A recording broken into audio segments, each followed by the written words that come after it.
Hello guys, welcome to our channel. This is Teja. ప్రస్తుతం మనతో పాటు సీనియర్ జర్నలిస్ట్ దమ్ము బాలాజీ గారు. నమస్తే సార్.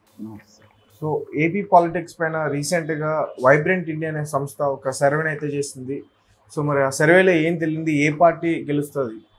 నిన్న వైబ్రెంట్ ఇండియా అనే ఒక ఇన్సైట్స్ అండ్ థింగ్స్ హెచ్క్యూ అనే ఒక సర్వే, వైబ్రెంట్ ఇండియా సింపుల్గా ఈ సర్వే నిన్న చెప్పింది. ఈ సర్వే ఏం చెప్తుందంటే, మేము 12 చోట్ల ఇప్పటి వరకు చేసాము, 12కి 12 మాది కరెక్ట్ అయింది అని కొన్ని గణాంకాలు కూడా ఇచ్చారు. కర్ణాటకలో, తమిళనాడులో, తెలంగాణలో ఎంత ప్రెడిక్ట్ చేశారు, ఎన్ని వచ్చాయి, ఆంధ్రాలో కూడా 2019లో ఎన్ని చేశారు, ఇవన్నీ వాళ్ళు ఇచ్చారు.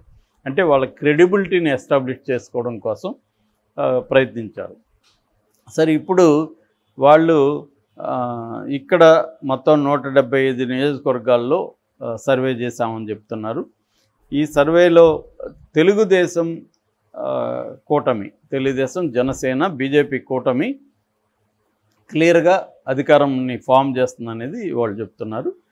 70 సీట్లు, అంటే క్లియర్గా 70 సీట్లు తెలుగుదేశం కూటమి గెలుస్తుంది. 20 సీట్లలో ఎడ్జి ఉంటుంది. 29 సీట్లు మాత్రం హోరాహోరీ ఫైట్ ఉంటుంది. కీన్ కాంటెస్ట్ అంటారు, హోరాహోరీ ఫైట్ ఉంటుంది. అంటే ఓవరాల్గా తెలుగుదేశం 115 నుంచి 120 సీట్లు గెలుచుకుంటుంది అనేది వాళ్ళు ఇచ్చిన ప్రొజెక్షను. అట్లాగే ఓట్ల పర్సంటేజ్ తీసుకుంటే తెలుగుదేశానికి 42.26% తెలుగుదేశానికి వస్తుంది. ఇక వైసీపీ 29 మాత్రమే గెలుస్తుంది. క్లియర్ మెజార్టీ 29లో ఉంది. ఒక 18కి ఎడ్జ్ ఉంటుంది. ఇంకెట్లాగూ 29 హోరాహోరీ ఉంటుంది. ఓవరాల్గా వైసీపీకి 55 నుంచి 60 సీట్లు వస్తాయి అనేది చెప్పింది. ఇక ఓట్ల పర్సంటేజ్ తీసుకున్నప్పుడు 38% వైసీపీకి ఉంటుంది అనేది చెప్తుంది. ఇతరులకు 6.6, 1.6. ఇతరులు అంటే కాంగ్రెస్ కావచ్చు, సిపిఐ, సిపిఎం కావచ్చు, ఇంకెవరైనా ఇండిపెండెంట్లో ఉంటే ఇండిపెండెంట్లు కావచ్చు. అయితే ఇక్కడ ఒక ప్రధానమైన విషయం ఈ సర్వేలో చెప్తున్నా అంటే, ఇప్పటి వరకు తేల్చుకోనివి 13.4% అంటున్నారు. ఇది చాలా పెద్ద సంఖ్య. ఎందుకంటే ఈ 13లో సగం అటు ఇటు అయినా కూడా మారిపోతుంది. సగం అటు వెళ్ళిందనుకో 48%కి వెళ్ళిపోతుంది తెలుగుదేశం కూటమికి, లేదా సగం ఇటు వచ్చిందనుకో 46%కి ఇటుపక్క వస్తుంది. కాబట్టి ఇది వెరీ వెరీ క్రూషియల్ ఫిగర్. 13% అనేది తక్కువ కాదు. కాబట్టి మరి 13%ని పెట్టుకొని నువ్వు ఎలా విన్ అవుతావు అని చెప్తారు అన్న ఒక డౌట్ అయితే చాలామందికి వస్తుంది. సరే, వీళ్ళు ఎవరి బలాలు ఏంటి కూడా చెప్పారు. వీళ్ళు వైసీపీ బలం ఏంటంటే వెల్ఫేర్ స్కీమ్స్, ముఖ్యంగా రూరల్ ఏరియాల్లో వెల్ఫేర్ స్కీమ్స్ అమలు కావడం, వాలంటీర్స్ బలంగా పనిచేయడం, తర్వాత ప్రభుత్వం అధికారంలో ఉండడం కూడా వాళ్ళకి కొంత అడ్వాంటేజ్. అట్లాగే బీజేపీ తెలుగుదేశంతో కలవడం వల్ల కూడా వైసీపీకి అడ్వాంటేజ్ అనేది వీళ్ళు చెప్తున్నారు. అంటే బీజేపీ తెలుగుదేశంతో కలవడం జనాలకి ఇష్టం లేదు, కలవడం వల్ల కూడా వైసీపీకి అడ్వాంటేజ్. అట్లాగే టీడీపీలో చాలా చోట్ల అంతఃకలహాలు కూడా ఉన్నాయి. అది కూడా వైసీపీకి ఉపయోగపడుతుంది. ఎందుకంటే టీడీపీలో దాదాపు 31 నియోజకవర్గాల్లో టికెట్లు టీడీపీ వాళ్ళకి ఇవ్వలేదు. అట్లాగే మిగతా చోట్ల కూడా చంద్రబాబు ఏం చేశాడంటే డబ్బున్న వాళ్ళకే ఇచ్చాడు, అక్కడ లోకల్గా పోరాడుతున్న వాళ్ళకి లేదు. ఇప్పుడు అనంతపురం ఉంది, గుత్తి ఉంది. ఎగ్జాంపుల్కి చెప్తున్నా, అనంతపురంలో ప్రభాకర్ చౌదరికి కూడా ప్రసాద్కి ఇచ్చాడు, దగ్గుపాటి ప్రసాద్కి. గుత్తిలో గుమ్మం జయరామ్కి ఇచ్చాడు. సో ఇలా అక్కడ ఇక్కడ తిరుగుబాట్లు వస్తున్నాయి.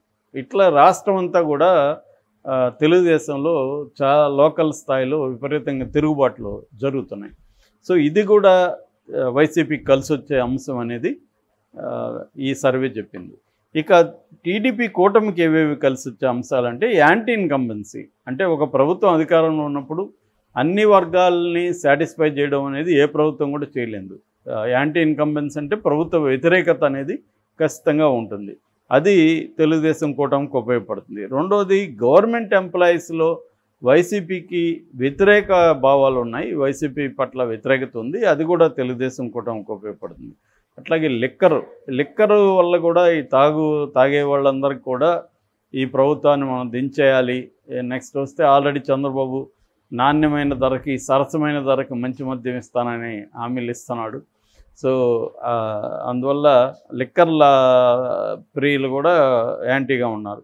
అట్లాగే జాబ్స్లో ఫెయిల్ అయ్యారు జగన్. జాబ్స్ క్యాలెండర్ అనౌన్స్ చేశారు కానీ చేయలేదు. అంటే అందరూ విమర్శించేది ఏమంటే జగన్ కూడా ఏం చెప్తున్నాడు, 98% హామీలు మేము అమలు చేసామంటున్నాడు. ఆ 2% ఏమంటే ఒకటి జాబ్ క్యాలెండరు, రెండోదేమో సారా నిషేధం, మద్యపాన నిషేధం కూడా చేయలేకపోయాడు. చేయలేకపోగా అది చీప్ లిక్కర్ పిచ్చి పిచ్చి బ్రాండ్స్తో ఇవ్వడం, అది దానివల్ల ఆరోగ్యాలు పాడవడం, తాగలేకపోవడం, ఇటువంటి ఇబ్బందులు వచ్చాయి.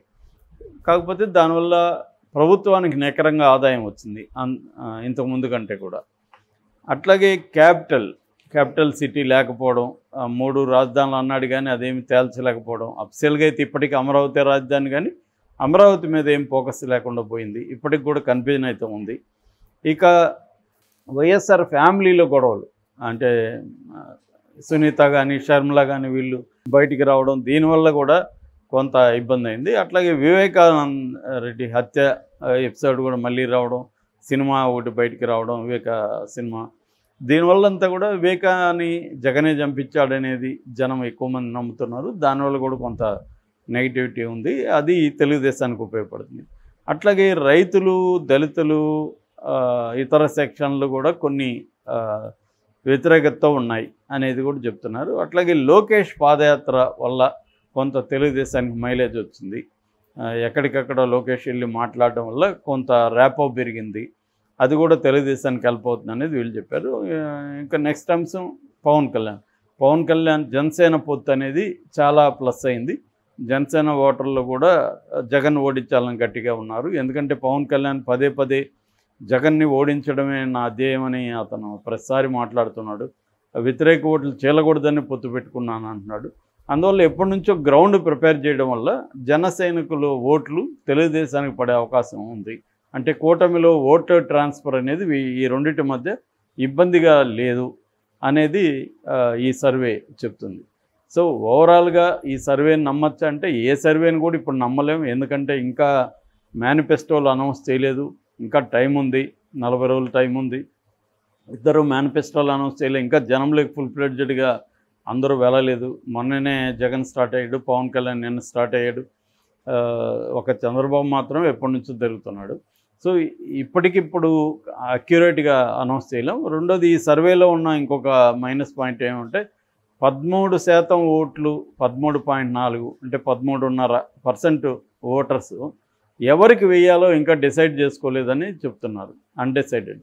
కాబట్టి వీళ్ళ డిసైడింగ్ ఫ్యాక్టర్ ఏంటి, మరి వాళ్ళు డిసైడ్ చేసుకోవడానికి టైం పడుతుంది ఒకటి, వాళ్ళు ఎట్లా డిసైడ్ చేస్తే అటువైపు వెళ్తుంది. ఎప్పుడైనా కూడా వైసీపీకి ట్రెడిషనల్ ఓట్ షేర్ అనేది వైసీపీకి ఉంటుంది, తెలుగుదేశం కూటమికి ఉండే ట్రెడిషనల్ ఓట్ షేర్ తెలుగుదేశంకి ఉంటుంది. ఏది నిర్ణయిస్తుందంటే ఈ స్వింగ్ ఓటర్సే నిర్ణయిస్తారు. స్వింగ్ ఓటర్స్ ఎవరి వైపు స్వింగ్ అయితే, ఎవరి వైపు వెళ్తే ఆ పార్టీకి గెలుస్తుంది, కూటమి కానీ ఇటు వైసీపీ. ఈ స్వింగ్ ఓట్లు మరి 13% ఉన్నాయనేది వీళ్ళు చెప్తున్నారు ఒకటి. రెండోది అదర్స్ 6%, అంటే ఇక్కడే 20% ఓట్లు ఇంకా నిర్ణాయకమైన స్థానంలో ఉన్నాయి. రేపొద్దున కాంగ్రెస్ కూడా ప్రజా వ్యతిరేక ఓటుని చేల్చగలిగింది అనుకో, ఆ మేరకి కూటమికి దెబ్బతింటుంది. లేదా కూటమి ఓటు కూటమి ఓట్లు చీలగలిగితే వీళ్ళకి హెల్ప్ అవుతుంది, ప్రభుత్వ వ్యతిరేక ఓటు చీలితే జగన్కి హెల్ప్ అవుతుంది. సో ఇది